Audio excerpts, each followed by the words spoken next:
quiet on set. The dark side of children's TV or child TV at Nickelodeon. Still on my mind as of right now. I've been thinking about it for like the past 2 days, from the first 2 episodes to last night with the final 2 episodes airing. And the 3rd episode broke me. The 3rd episode broke me down, crying in tears for DrakeBell and his family and his father, because his story was the most emotional. I would love to hear about AmandaBynes, but as we all know with what happened to AmandaBynes, and it was under the head of Dan Schneider.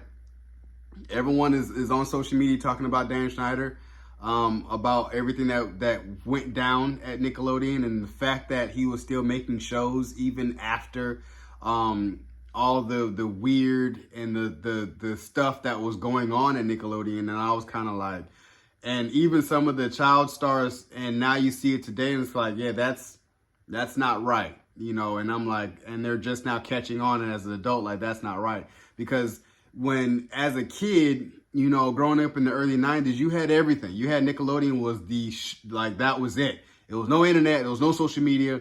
Nickelodeon was it for us.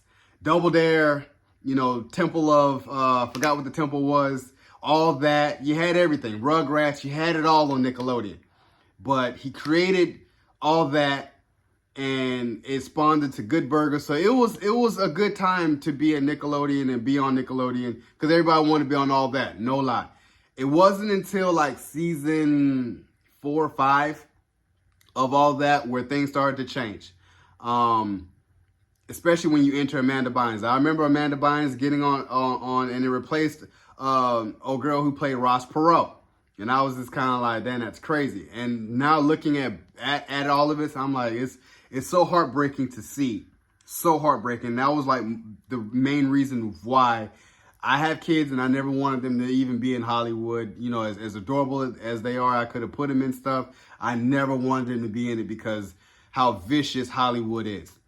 And seeing these child actors, go through some of the stuff that's degrading, some of the stuff that's unfit, and then how Dan Schneider had such an abusive power there. And it just made it very uncomfortable for everyone to be on set and just around Dan Schneider. But he was, Nickelodeon's golden boy, that he was creating all these good things. So they just allowed it. They turned a blind eye. So he was basically like the Harvey Weinstein for kids TV. And in doing so, with AmandaBynes, that was really messed up and heartbreaking to see, of the control that he had, trying to, force, just his hand with her. And I felt like he did something to her, but it'll never be, publicized. Only it can come from her to see what happened. And that was the heartbreak of it all, especially for the first 2 episodes, of seeing how these child stars were noticing things by like season 5 and season 6 and season 7 of all that. It was really bad. And then you seen Ariana Grande, you seen a whole bunch of them. And it was kind of past my time of watching Nickelodeon. It was more for younger kids, because I was in my teens where I was off of Nickelodeon, but it was a younger generation still watching it, like iCarly, Zoe 101, all those things.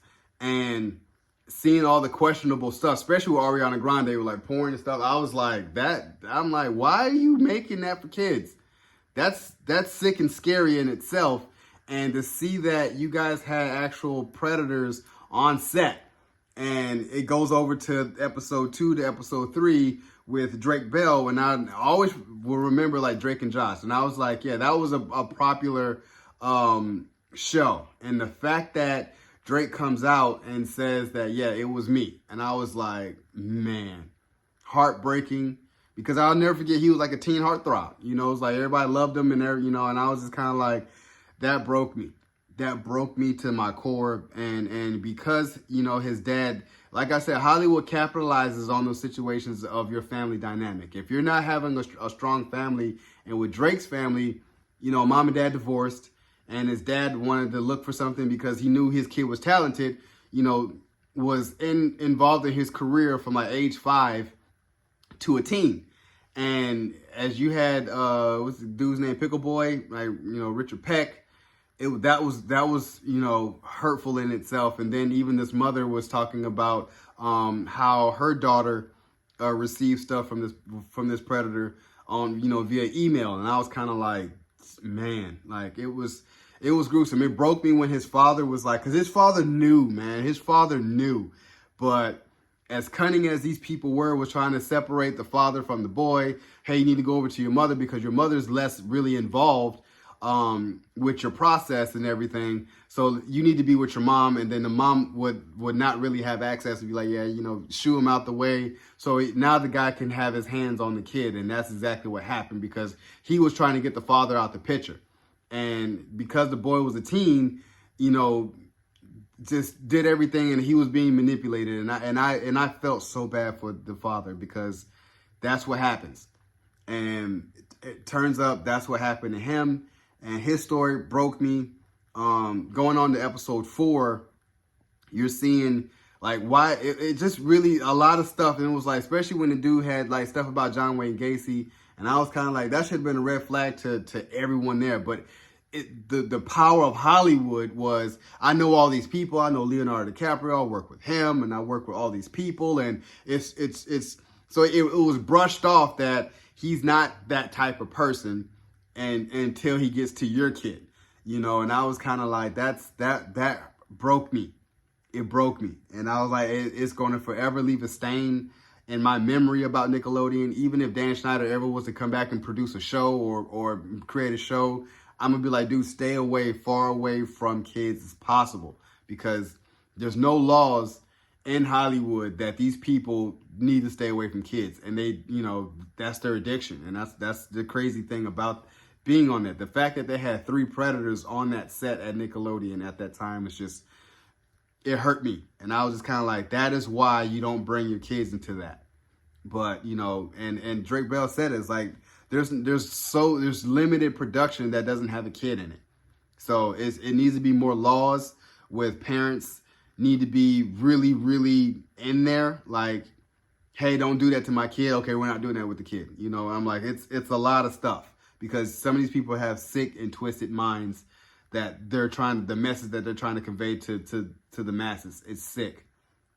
Man, this documentary is going to resonate with me for a very long time. A very long time. A one-time watch, I can't watch it again. I cannot watch it again. Because it hurt me. Episode 3 hurt me to where I'm going to be thinking about it for weeks and weeks on end. But man, I really hope people watch this and get a newfound respect of what's going on with Nickelodeon, especially, and just with Hollywood, period. Like, that needs to be changed. So, you guys enjoyed my review of Quiet on Set. Premiered on Max and other streaming services. Please watch it. Please watch it. Subscribe to my channel. Post a comment down below and like the video. It's your boy, D. Dyson.